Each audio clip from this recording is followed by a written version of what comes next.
বিপক্ষে কথা বলে, বিপক্ষে কথা বলে। এই যে কাজগুলোর কথা বললাম, যারা বলে যে সরকারকে সময় দেওয়া যাবে না, তারা কি জনগণের স্বার্থে কথা বলছে না নিজেদের স্বার্থে কথা বলছে? নিজেদের স্বার্থে কথা বলছে। প্রিয় ভাই বোনেরা, আমি করি বিএনপি, আমার প্রত্যেকটি নেতাকর্মী যারা বিএনপি করে, আমরা যারা শহীদ জিয়ার সৈনিক, আমরা যারা দেশনেত্রী খালেদা জিয়ার সৈনিক, আমরা সকল সময় একটি কথা বলি, আমরা রাজনৈতিক দল, আমাদের শক্তির উৎস কি? আমাদের শক্তির উৎস জনগণ। আমাদের পলিটিক্স, আমাদের রাজনীতি হচ্ছে জনগণকে সাথে নিয়ে। আজকের এই মহতী অনুষ্ঠান, ফ্যামিলি কার্ড অনুষ্ঠানের সভাপতি, মঞ্চে উপস্থিত মন্ত্রিপরিষদের সদস্যবৃন্দ, সংসদ সদস্যবৃন্দ, আমার দলীয় নেতৃবৃন্দ, সমাজ কল্যাণ মন্ত্রণালয় সহ লোকাল প্রশাসনের কর্মকর্তাবৃন্দ, আমার সামনে উপস্থিত মা বোনেরা, এলাকাবাসী ভাইরা, মুরব্বীবর্গ এবং আমার দলীয় নেতৃবৃন্দ এবং কর্মীরা, আসসালামু আলাইকুম। কেমন আছেন সবাই? কেমন আছেন? আলহামদুলিল্লাহ। এই প্রোগ্রামে আসার আগে আমি শ্রীমঙ্গলে গিয়েছিলাম। শ্রীমঙ্গলের প্রোগ্রাম ছিল একটা, একই প্রোগ্রাম, ফ্যামিলি কার্ডের প্রোগ্রাম। তো ওখানে আমি বলেছিলাম যে আজকের এই দিনটা আমার জন্য অত্যন্ত আনন্দের দিন। কেন? এই জন্য বলেছিলাম যে আজকে থেকে কয়েক মাস আগে যখন নির্বাচনী প্রচারণা শুরু হলো, এই যে 12 তারিখে নির্বাচন হলো, ফেব্রুয়ারির 12 থেকে নির্বাচনী প্রচারণা যখন শুরু হলো, খুব সময় 11ই জানুয়ারি থেকে শুরু হয়েছিল না? 11ই জানুয়ারি থেকে বোধহয় প্রচারণা শুরু হয়েছিল, 11 জানুয়ারি না কবে থেকে, এনিওয়ে। তো সেই নির্বাচনী প্রচারণা আমরা শুরু করেছিলাম সিলেটের পবিত্র মাটি থেকে, এবং সেদিন সিলেট থেকে জনসভা শেষ করে আমি যখন হবিগঞ্জে এসেছিলাম, হবিগঞ্জে একটি জনসভা ছিল, মৌলভীবাজার শেষ করে যখন হবিগঞ্জে গিয়েছিলাম, তখন আমি বলেছিলাম যে এই অঞ্চলের চা শ্রমিক যারা আছে, বিশেষ করে নারী শ্রমিক যারা আছে, তারা আমি জানি অত্যন্ত কষ্টে থাকে। আমরা 12 তারিখে নির্বাচনে যে ইনশাল্লাহ সরকার গঠন করতে পারি, তাহলে আমরা সারা বাংলাদেশে যেমন ফ্যামিলি কার্ড দিব নারীদের হাতে, প্রত্যেকটি পরিবার নারী প্রধানের হাতে, আমরা প্রথম দিকে চেষ্টা করব এই নারী শ্রমিকদের মাঝেও, চা বাগানের নারী শ্রমিক যারা আছে, দুস্থ মানুষ যারা আছে, তাদের হাতেও ফ্যামিলি কার্ড পৌঁছে দিতে। শ্রীমঙ্গলে আজকে আমরা এটি উদ্বোধন করেছি। আলহামদুলিল্লাহ, আল্লাহর কাছে হাজার লক্ষ কোটি শুকরিয়া যে আমার সেই কথা আমি রাখতে পেরেছি। সেই জন্য আমার জন্য একটি আজকে অত্যন্ত স্মরণীয় দিন। প্রিয় ভাই বোনেরা, আজকে এখানে ফ্যামিলি কার্ডের অনুষ্ঠান হচ্ছে। এই যে আপনাদের সামনে দেখছেন অনেক মা বোন বসে আছে, 150-র মতন মা বোন বসে আছে, তাদেরকে আমরা আজকে ফ্যামিলি কার্ড দিয়েছি। এই ফ্যামিলি কার্ডের বাইরেও আপনারা দেখেছেন মঞ্চে কয়েক মানুষ এসেছিল, তাদের মধ্যে কিছু দুস্থ মানুষ ছিল, যাদেরকে ঘর নেই, অত্যন্ত দুস্থ, যাদের ঘর বাড়ি নেই, ঘর নির্মাণের জন্য 2 লক্ষ টাকা তাদেরকে দেওয়া হয়েছে। আপনারা দেখেছেন কিছু স্টুডেন্ট এসেছিল, একদম খেটে খাওয়া মানুষের ঘরের সন্তান তারা, তাদের অনেক সময় পড়ালেখার বই খাতা কিনতে বা পড়ালেখা চালাতেও কষ্ট হয়। সরকারের পক্ষ থেকে, হতে পারে অল্প মানুষ, কিন্তু তারপরেও এই অল্প মানুষকেই সরকারের পক্ষ থেকে সহযোগিতা করা হয়েছে। আপনারা দেখেছেন কিছু গরিব মানুষ এসেছিল এখানে আমার সামনে, তাদেরকে চিকিৎসার জন্য সহযোগিতা করা হয়েছে। প্রিয় ভাই বোনেরা, এর মধ্যে আপনারা পত্রপত্রিকায় দেখেছেন, এমনকি আমাদের মিঠু এমপি, সেও বলেছে যে তার ওখানে এরই মধ্যে পাইলট প্রজেক্টের ভেতরে কৃষক ভাইদেরকে কৃষি কার্ড, আপনার ওখানে কৃষক কার্ড দেওয়ার পরিকল্পনা হয়েছে। হ্যাঁ, কবে দিবে? ওই দিনে একই সাথে হয়েছে। আচ্ছা, তার ওখানেও কৃষক কার্ড দেওয়া হয়েছে। তো এখন বিষয়টা কি? এর সাথে আরও বিষয় আছে। এর মধ্যে আপনারা নিশ্চয়ই দেখেছেন, পত্রপত্রিকা আপনারা দেখেছেন যে আমরা বলেছিলাম শুধু কৃষকদেরকে কৃষক কার্ডই নয়, শুধু মা বোনদেরকে ফ্যামিলি কার্ডই নয়, আমরা বলেছিলাম বাচ্চাদেরকে সারা দেশে এই যে গ্রামে গঞ্জে, বিশেষ করে প্রাইমারি স্কুলের যে বাচ্চারা আছে, ছোট ছোট বাচ্চারা, বিদেশে যখন আমি ছিলাম আমি দেখতাম যে প্রাইমারি স্কুলের বাচ্চারা যখন স্কুলে যেত, কি সুন্দর কাপড় চোপড় পরে যেত। কিন্তু আমার দেশের অধিকাংশ প্রাইমারি স্কুলে, বিশেষ করে যেই প্রাইমারি স্কুলগুলো গ্রামে গঞ্জে, বাচ্চারা কাপড় চোপড়গুলো ছিঁড়ে গেছে, স্কুলে যাচ্ছে। আমরা বলেছিলাম যে আমরা যদি সরকার গঠন করতে পারি, ইনশাল্লাহ আমরা প্রাইমারি স্কুলের বাচ্চাদেরকে নতুন এক জোড়া কাপড় দেবো। শুধু কাপড়ে দিব না, তারা যদি বই খাতাগুলো সাথে সুন্দর নিতে পারে, সুন্দর একটা ব্যাগও তাদেরকে দিব। এটাও ইনশাল্লাহ আমরা এই জুলাই মাস থেকে শুরু করব। আমরা বলেছিলাম যে আমরা যদি সরকার গঠন করতে সক্ষম হই, তাহলে সারা বাংলাদেশে কৃষক ভাই যারা আছে, যাদের বিশেষ করে 10,000 টাকা পর্যন্ত কৃষি ঋণ ছিল, সেই কৃষি ঋণ সুদ সহ 10,000 টাকা পর্যন্ত কৃষি ঋণ আমরা মওকুফ করব।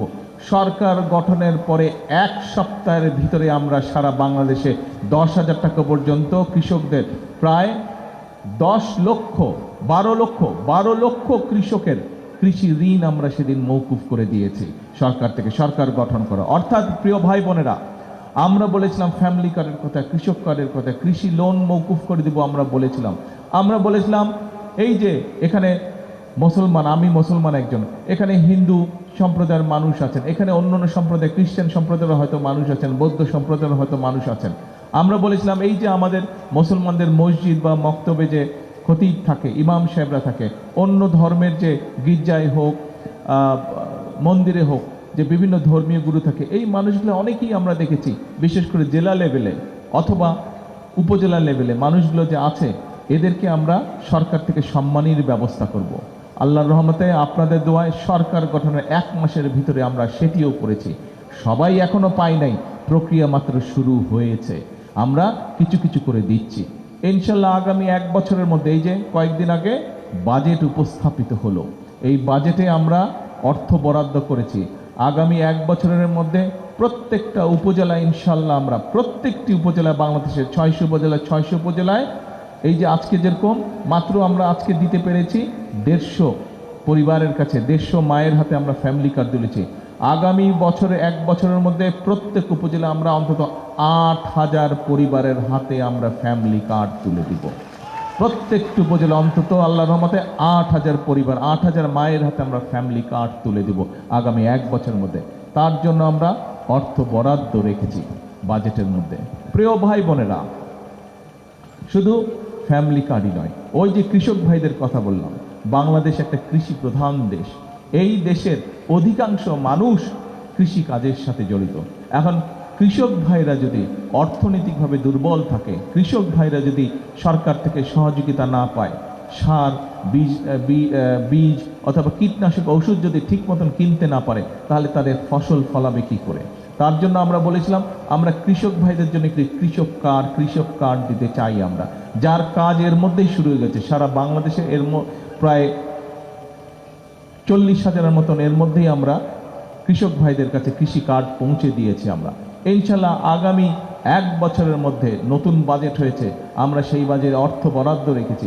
আগামী 1 বছরের মধ্যে সারা বাংলাদেশে আমরা 40 লক্ষ কৃষক ভাইয়ের কাছে কৃষি কার্ড পৌঁছে দিব, যাতে করে এই কৃষক কার্ডের মাধ্যমে তারা যেই সহায়তাটা পাবে, প্রতি বছর এককালীন একটি সহায়তা পাবে, তার সেই সহায়তা দিয়ে তারা তাদের কৃষির বীজ বলেন, ফসলের বীজ বলেন, কীটনাশক ঔষধ বলেন, এইগুলো তারা কিনতে পারবে এবং কেনার মাধ্যমে তাদের কিছুটা সহায়তা, তাদের উপরে যে অর্থনৈতিক চাপ, সেই চাপটি কমে নিয়ে আসবে। প্রিয় ভাই বোনেরা, আমরা নির্বাচনের আগে বলেছিলাম যে আমরা এই দেশের মানুষ যাতে স্বাস্থ্য সুবিধা, মিনিমাম স্বাস্থ্য সুবিধাও যাতে পায়, বিশেষ করে গ্রামের মানুষ, গ্রামের নারীরা, শিশুরা, পুরুষ মানুষ বা বয়স্ক মানুষ যারা আছে, তাদেরকে যাতে কষ্ট করে শহরে আসতে না হয়, তারা যাতে উপজেলা পর্যায়ে চিকিৎসা সুবিধা পায়, সেই জন্য আমরা সিদ্ধান্ত গ্রহণ করেছি। সেই জন্য আমরা বলেছিলাম দেশের মানুষের কাছে যে এই যে এখন উপজেলা পর্যায়ে যে 50 শয্যার হাসপাতাল রয়েছে, এই 50 শয্যার হাসপাতালকে এমপি সাহেব যদিও মেডিকেল কলেজ চেয়েছেন এখানে, কিন্তু প্রত্যেক উপজেলা, এই মৌলভীবাজার জেলার প্রত্যেকটি উপজেলায় যে 50 শয্যার হাসপাতাল আছে উপজেলা পর্যায়ে, সেটিকে ইনশাল্লাহ আমরা 101 শয্যার হাসপাতাল করব, যাতে আপনাদেরকে বেশি দূরে যাওয়া উপজেলা পর্যায়ে।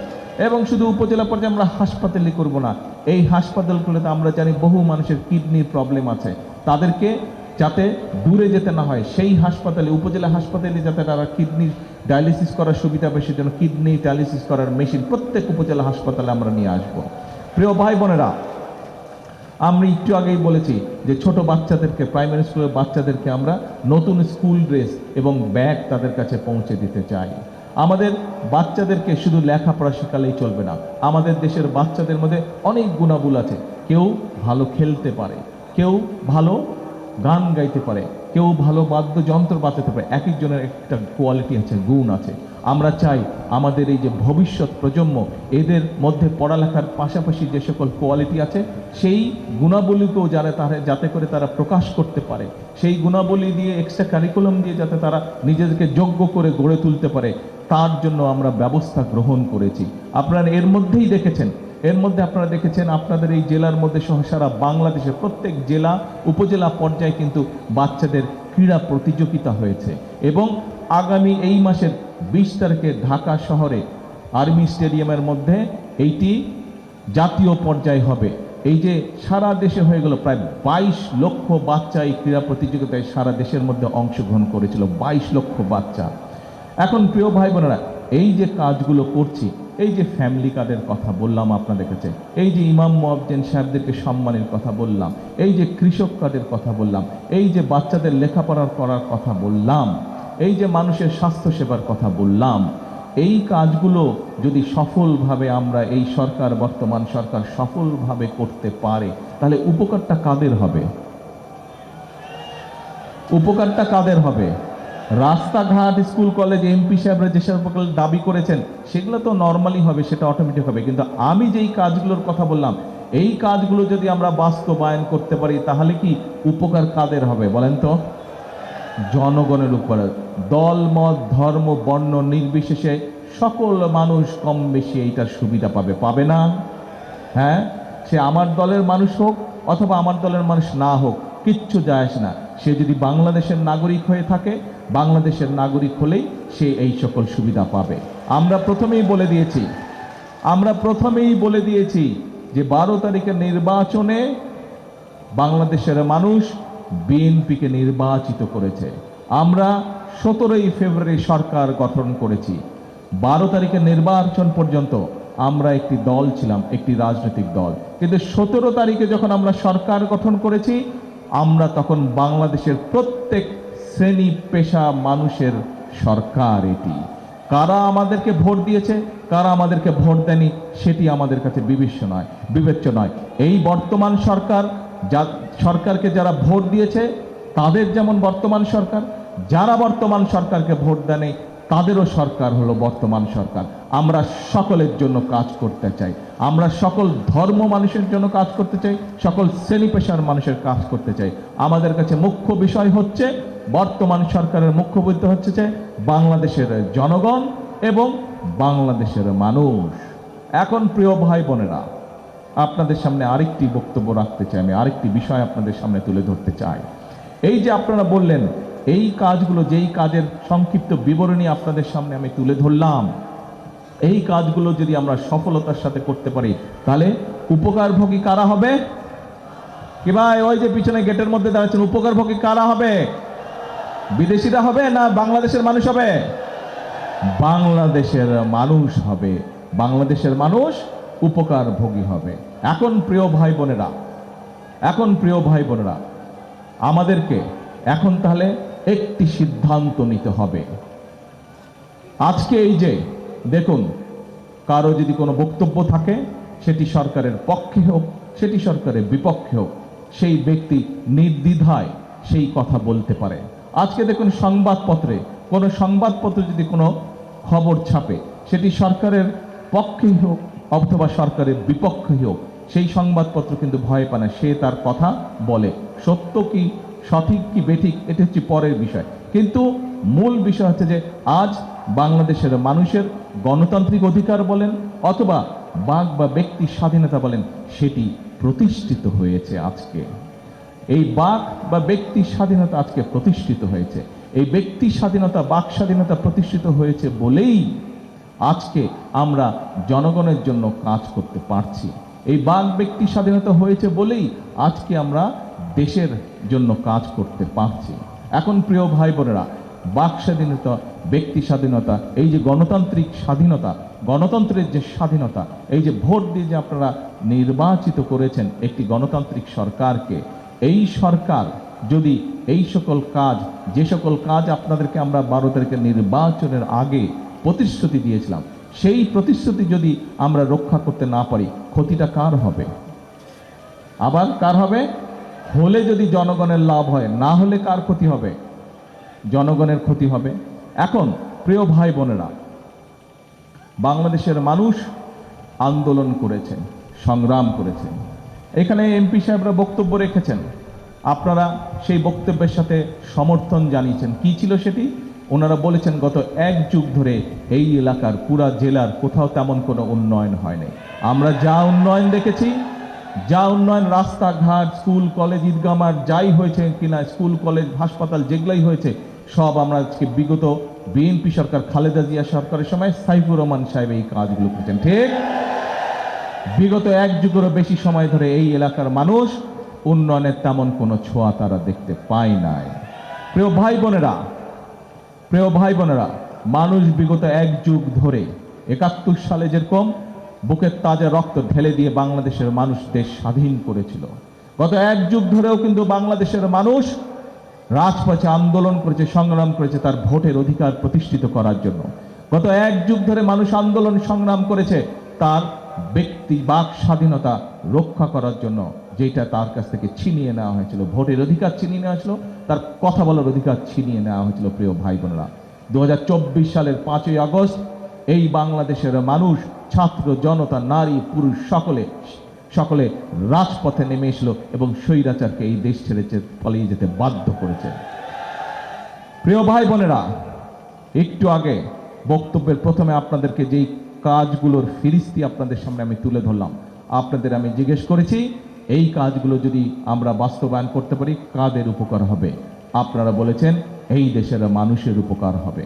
প্রিয় ভাই বোনেরা, আবার আমি আপনাদেরকে জিজ্ঞেস করি, যদি এই কাজগুলো আমরা বাস্তবায়ন করতে না পারি, আজকে যদি বেকারদের কর্মসংস্থান করতে না পারি, আজকে যদি আমার ভাই বোনদের জন্য চিকিৎসা সেবা পৌঁছে দিতে না পারি, আজকে যদি আমরা মায়েদের হাতে ফ্যামিলি কার্ড পৌঁছে দিতে না পারি, আজকে যদি আমরা কৃষক ভাইদের হাতে কৃষক কার্ড পৌঁছে দিতে না পারি, আজকে যদি আমরা আমাদের ভবিষ্যৎ সন্তানদের জন্য সঠিকভাবে খেলাধুলা লেখাপড়া সব ব্যবস্থা করতে না পারি, তাহলে ক্ষতিকার হবে দেশের, হবে ক্ষতিকার হবে জনগণের হবে। প্রিয় ভাই বোনেরা, দেশের মানুষ এখন স্থিতিশীলতা চায়, দেশের মানুষ দেশে এখন শান্তি চায়, দেশের মানুষ দেশে এখন স্থিতিশীলতা চায়, শান্তি চায়, কর্মসংস্থান চায়, শিক্ষার ব্যবস্থা চায়, চিকিৎসা সুবিধার ব্যবস্থা চায়। তাই তো নাকি? তাই তো ভুল বলেছে কি ভাই? ভুল বলছে? ওই যে শহীদ মিনারের উপরে মানুষ দাঁড়িয়ে আছেন, কি ভুল বলেছি? কথা শুনছেন? সঠিক? এই যে গেটের মধ্যে কয়েক হাজার মানুষ দাঁড়িয়ে আছেন, সঠিক বলছে না বেঠিক বলছে? সঠিক হলে হাত তোলেন। ধন্যবাদ। প্রিয় ভাই বোনেরা, তাই যদি হয়ে থাকে, আমরা যদি দেশের ভাগ্যের পরিবর্তন করতে চাই, আমরা যদি দেশের মানুষের ভাগ্যের পরিবর্তন করতে চাই, তাহলে আমাদের সকলকে পরিশ্রম করতে হবে। সরকারের যেমন দায়িত্ব আছে জনগণের ভাগ্যের পরিবর্তনের জন্য উন্নয়ন কাজ করা, সরকারের যেমন ভাগ্য আছে দেশের ভবিষ্যৎ সন্তানদের জন্য শিক্ষার ব্যবস্থা করা, সরকারের যেমন দায়িত্ব আছে দেশের নারীদের নিরাপত্তা নিশ্চিত এবং কিভাবে নারীদেরকে ক্ষমতায়ন করা যায় তার ব্যবস্থা করা, সরকারের যেমন দায়িত্ব আছে দেশের মানুষের জন্য নিরাপদ ব্যবস্থা করা, ঠিক একইভাবে জনগণকেও তাদের কিছু দায়িত্ব পালন করতে হবে। কারণ এই জনগণ নিয়ে বাংলাদেশ, কোনো সরকার নিয়ে শুধু বাংলাদেশ না, কোনো দল নিয়ে শুধু বাংলাদেশ না, কোনো ব্যক্তি বা পরিবার নিয়ে বাংলাদেশ না। বাংলাদেশ হলো 20 কোটি জনগণকে নিয়ে বাংলাদেশ। এই দেশের যদি ভাগ্যের পরিবর্তন হয়, এই 20 কোটি মানুষের ভাগ্যের পরিবর্তন হবে। এই দেশের 20 কোটি মানুষের যদি ভাগ্যের পরিবর্তন হয়, তাহলেই একমাত্র দেশের মানুষের ভাগ্যের পরিবর্তন করতে সম্ভব হবে। প্রিয় ভাই বোনেরা, সেজন্যই আজকে আমাদেরকে ধীর স্থিরভাবে চিন্তা করতে হবে। আমরা দেখেছি অতীতে যখনই দেশ ধীরে ধীরে সামনের দিকে এগোতে ধরে, যখনই দেশের অর্থনৈতিক ব্যবস্থা ধীরে ধীরে স্থিতিশীল হতে থাকে, যখনই দেশের নিরাপত্তা ব্যবস্থা, দেশের সিকিউরিটি যখন ধীরে ধীরে স্থির হতে থাকে, যখনই দেশের মানুষের স্বাস্থ্য ব্যবস্থা, শিক্ষা ব্যবস্থা ধীরে ধীরে স্থির হতে থাকে, তখনই আমরা অতীতে বিভিন্ন সময় দেখেছি যে দেশের মধ্যে অরাজকতা সৃষ্টি করা হয়েছে, 173 দিন হরতাল করা হয়েছে, ভাঙচুর করা হয়েছে, অবরোধ করা হয়েছে। মনে আছে এসব কথা আপনাদের? প্রিয় ভাই বোনেরা, 5 তারিখে এই দেশের মানুষ স্বৈরাচারকে বিদায় করেছিল, নিজের অধিকারকে প্রতিষ্ঠিত করেছিল। এখন দেশের মানুষ কাজ চায়, দেশের মানুষ শান্তি চায়, দেশের মানুষ ভালোভাবে বেঁচে থাকতে চায়, তাই তো নাকি? এই তো সোজা কথা নাকি? এর মধ্যে আর কোনো ব্যাপার আছে? আঁকা বাঁকা কিছু আছে? সোজা হিসাব এটা। তাহলে আমাদের সকলকে চোখ কান খোলা রাখতে হবে। বর্তমান সরকার আপনাদের জন্য কাজ করছে, দেশের জন্য কাজ করছে। এই যে আমরা একটা ফ্যামিলি কার্ড আজকে দিলাম, এখানে সব ধরনের মানুষ পেয়েছে না? সব ধরনের মানুষ পেয়েছে তো? আচ্ছা, তার মানে কি দাঁড়ালো? আমরা সরকার জনগণের অর্থ দিয়ে জনগণের জন্য কাজ করতে চায়। কাজে জনগণের অর্থ যাতে সঠিকভাবে জনগণের জন্য এবং দেশের জন্য ব্যবহৃত হয়, জনগণকে সে ব্যাপারে সজাগ থাকতে হবে।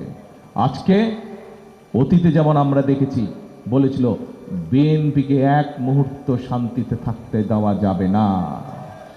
আজকে আবার দেখছি বিএনপির বিরুদ্ধে বিভিন্ন সময় যারা একত্রিত হয়ে আন্দোলন খেলা খেলেছিল, বিএনপির বিরুদ্ধে একত্রিত হয়ে যারা আন্দোলন ষড়যন্ত্র করেছিল গণতন্ত্রের বিরুদ্ধে, মানুষের ভোটের অধিকারের বিরুদ্ধে, সেই তারা এখন আবার বলছে সরকারকে সময় দেওয়া যাবে না। প্রিয় ভাই বোনেরা, বর্তমান সরকার বাংলাদেশে 4 কোটি পরিবারের প্রত্যেকটি পরিবারের কাছে, নারীর কাছে, পরিবার প্রধানের কাছে, মায়ের কাছে ফ্যামিলি কার্ড পৌঁছে দিতে চায়। বর্তমান সরকার বাংলাদেশের প্রায় 3 কোটি কৃষকের কাছে কৃষক কার্ড পৌঁছে দিতে চায়। বর্তমান সরকার প্রাইমারি স্কুলের সকল শিক্ষার্থীর কাছে, ছাত্রের কাছে, ছাত্র হোক ছাত্রী হোক, তাদের কাছে নতুন পোশাক পৌঁছে দিতে চায়। বর্তমান সরকার যত মসজিদ মাদ্রাসা আছে বাংলাদেশে, সেগুলোর যে ইমাম সাহেব আছে, খতিব সাহেব আছে, বা অন্য ধর্মের যারা ধর্মীয় গুরু আছে, তাদের কাছে একটি সম্মানের ব্যবস্থা, মিনিমাম হলেও একটি সম্মানের ব্যবস্থা পৌঁছে দিতে চায়। বর্তমান সরকার এই দেশের খালগুলোকে পুনর্খনন করতে চায়। বর্তমান সরকার এই দেশের মানুষ, ছোট হোক বড় হোক, সবাই যেন বুক ভরে শ্বাস নিতে পারে, তার জন্য বৃক্ষরোপণ করতে চায়। আগামী 5 বছরে 25 কোটি গাছ লাগাতে চায়। এই যে কাজগুলোর কথা বললাম, যারা বলে সরকারকে সময় দিবে না, বর্তমান সরকার এই যে বাজেট উপস্থাপন করেছে, এই বাজেটে 60টি পণ্যের উপর থেকে ট্যাক্স বলতে গেলে তুলে নিয়েছে, যাতে নিত্য প্রয়োজনীয়, তাও নিত্য প্রয়োজনীয়, যাতে করে জিনিসপত্রের দাম সাধারণ মানুষের কম বেশি নাগালের মধ্যে থাকে।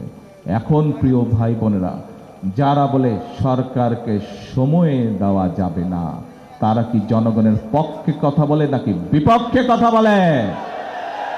বিপক্ষে কথা বলে। এই যে কাজগুলোর কথা বললাম, যারা বলে যে সরকারকে সময় দেওয়া যাবে না, তারা কি জনগণের স্বার্থে কথা বলছে না নিজেদের স্বার্থে কথা বলছে? নিজেদের স্বার্থে কথা বলছে। প্রিয় ভাই বোনেরা, আমি করি বিএনপি, আমার প্রত্যেকটি নেতাকর্মী যারা বিএনপি করে, আমরা যারা শহীদ জিয়ার সৈনিক, আমরা যারা দেশনেত্রী খালেদা জিয়ার সৈনিক, আমরা সকল সময় একটি কথা বলি, আমরা রাজনৈতিক দল, আমাদের শক্তির উৎস কি? আমাদের শক্তির উৎস জনগণ। আমাদের পলিটিক্স, আমাদের রাজনীতি হচ্ছে জনগণকে সাথে নিয়ে।